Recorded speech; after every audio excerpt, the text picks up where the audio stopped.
Marwari media आप देख रहे हैं। आज है 8 मई 2025 गुरुवार का दिन, हिंदू तिथि बैसाख माह की एकादशी। नजर डालेंगे आज की बड़ी खबरों पर। शुरुआत करेंगे देश की बहुत बड़ी खबर के साथ। बड़ी खबर, ऑपरेशन सिंदूर के तहत भारत ने पहलगाम हमले का बदला ले लिया है। पाकिस्तान पर 24 मिसाइल दागे गए। इंडियन एयरफोर्स ने मंगलवार आधी रात करीब 1:05 पर पाकिस्तान और पीओके यानी कि पाक अधिकृत कश्मीर के भीतर एयर स्ट्राइक की। इस हमले में 9 आतंकी ठिकानों को निशाना बनाया गया और बड़ी बात यह है, इसमें 100 से ज्यादा आतंकी मारे गए। भारत की यह जवाबी कार्रवाई पहलगाम हमले के 15 दिनों के बाद की गई। इसको नाम दिया गया ऑपरेशन सिंदूर। यह नाम उन महिलाओं को समर्पित है जिनके पतियों की पहलगाम में 22 अप्रैल को आतंकियों ने मार गिराया था। वहीं पीएम मोदी ने ऑपरेशन सिंदूर के लिए तीनों सेनाओं की जमकर तारीफ की। बड़ी खबर आपको यह भी दे दूं, जैसे मोहम्मद के प्रमुख मौलाना मसूद अजहर ने कहा है कि सुबहान अल्लाह, मस्जिद पर किए गए हमले में उसके परिवार के 10 सदस्य और 4 करीबी सहयोगी मारे गए हैं।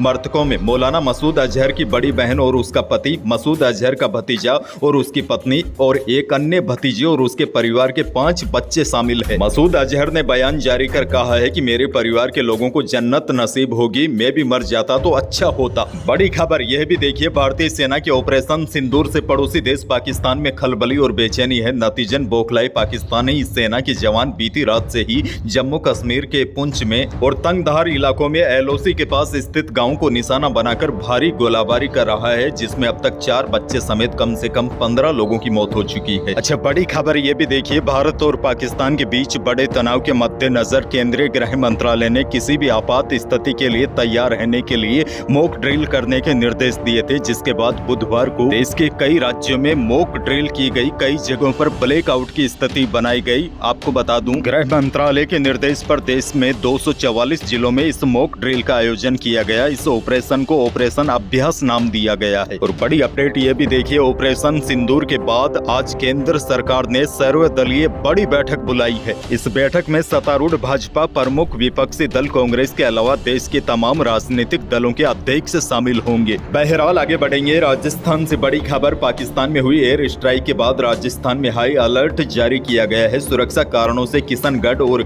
जोधपुर एयरपोर्ट से 10 मई तक सभी फ्लाइट्स ऑपरेशन बंद कर दिए गए हैं। वहीं इंडिगो एयरलाइंस ने बीकानेर से 10 मई तक अपनी सभी फ्लाइट्स कैंसिल कर दी है।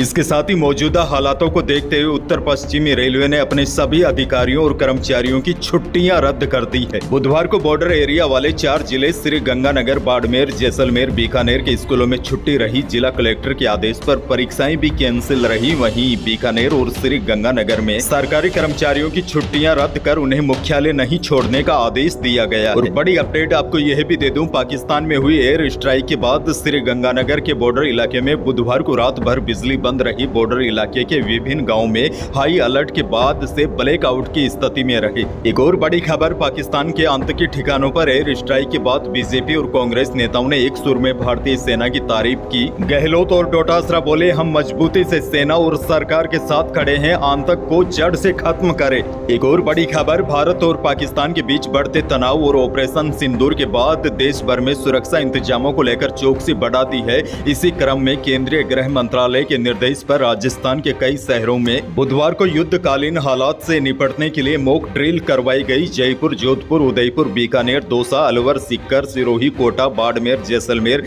भरतपुर सहित कई संवेदनशील इलाकों में हवाई हमले के दौरान नागरिक सुरक्षा की तैयारियों को परखा गया। एक और बड़ी खबर, सीएम भजनलाल शर्मा ने भारत द्वारा पाकिस्तान स्थित आतंकी ठिकानों पर की गई एयर स्ट्राइक के मद्देनजर प्रदेश भर में सुरक्षा व्यवस्था चाक चौबंद करने के सख्त निर्देश दिए हैं। मुख्यमंत्री शर्मा ने बुधवार को मुख्यमंत्री कार्यालय से पुलिस विभाग के उच्च अधिकारियों के साथ एक बड़ी बैठक की। आपदा प्रबंधन की समीक्षा करते हुए सीएम ने कहा कि चिकित्सालयों में पर्याप्त दवा, ऑक्सीजन और एम्बुलेंस की उपलब्धता सुनिश्चित की जाए। उन्होंने पुलिस कर्मियों की छुट्टियां निरस्त करने और उन्हें मुख्यालय पर उपस्थित रहने के लिए पाबंद के संबंध में भी निर्देश दिए हैं। वहीं देखिए, कल शाम को राजस्थान में ब्लैकआउट रहा। घरों, दुकानों की लाइटें बंद रही। रेलवे स्टेशनों पर भी अंधेरा रहा। प्रदेश के अलग अलग जिलों में आधे घंटे का ब्लैकआउट रहा। आगे बढ़ेंगे। इसी बीच बीकानेर से बड़ी खबर, भारत पाकिस्तान के बीच तनाव जारी है। इसके चलते बीकानेर में अब अगले आदेशों तक स्कूलों में अवकाश घोषित कर दिया गया। अगले आदेश तक सभी राजकीय और निजी शिक्षण संस्थान में अवकाश रहेगा। आगे बढ़ना होगा। बीकानेर से बड़ी खबर, बीकानेर में एक ज्वेलरी शॉप में बुधवार को एलपीजी सिलेंडर ब्लास्ट हो गया।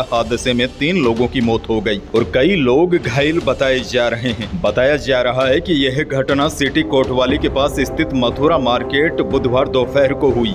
करौली से बड़ी खबर। सपोटरा ब्लॉक के सूरतपुरा गांव में पहाड़ियों में बकरी चराते समय लेपर्ड के हमले में 2 ग्रामीण गंभीर रूप से घायल हो गए। वैसे देखा जाए तो प्रदेश के अलग अलग जिलों में अचानक जंगली जानवरों के हमले बढ़ गए हैं। अब वन विभाग ने स्थानीय लोगों से पहाड़ी इलाकों में अकेले नहीं जाने और समूह में जाने की अपील की है। बच्चों और बुजुर्गों को विशेष रूप से सतर्क रहने को कहा गया है। आगे बढ़ेंगे। जोधपुर से बड़ी खबर। आपदा अनुदान और फसल बीमा क्लेम में करोड़ों रुपए का गबन सामने आया है। दरअसल बावड़ी तहसील के एक पटवारी और ई मित्र ने मिलकर यह फर्जीवाड़ा किया और रिश्तेदारों के खातों में रकम डलवा ली। यानी कि 420 करके बावड़ी तहसील क्षेत्र के किसान के हक की राशि एक पटवारी और ई मित्र संचालक ने हड़प ली। शिकायत के बाद अब यह मामला सामने आया है। आने वाले दिनों में इस मामले को लेकर कुछ और बड़े खुलासे हो सकते हैं। एक और बड़ी खबर। भारत और पाकिस्तान में चल रहे विवाद के बीच एक बार फिर कीमती धातुओं की कीमतों में बढ़ोतरी का सिलसिला शुरू हो गया है। बुधवार को भारतीय सराफा बाजार में स्टैंडर्ड सोने की कीमत एक बार फिर 1 लाख रुपए के पार हो गई। वहीं चांदी प्रति किलो कीमत भी बढ़कर 98,700 रुपए पहुंच गई।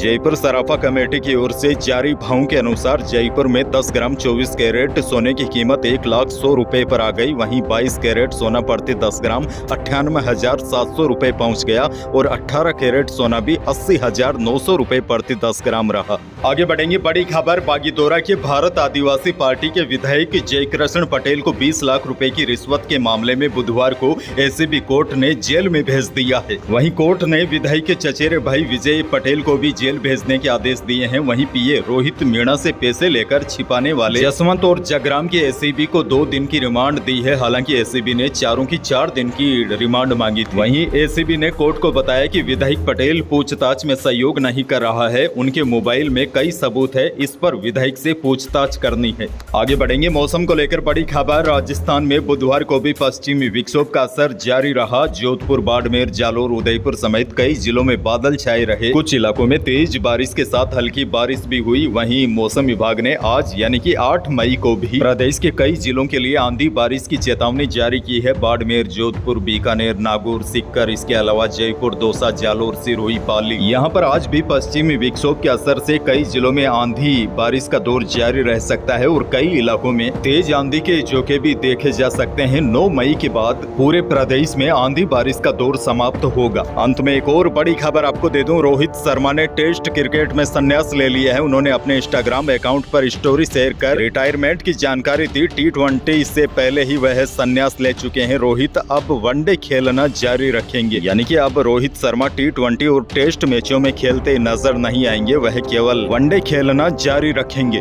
यही थी प्रदेश और देश की आज की बड़ी और महत्वपूर्ण खबरें। वीडियो को लाइक करना बिल्कुल न भूलिए और चैनल पर नए हैं तो सब्सक्राइब जरूर कीजिए ताकि आप अपडेट रहे बड़ी और काम की खबरों से। धन्यवाद।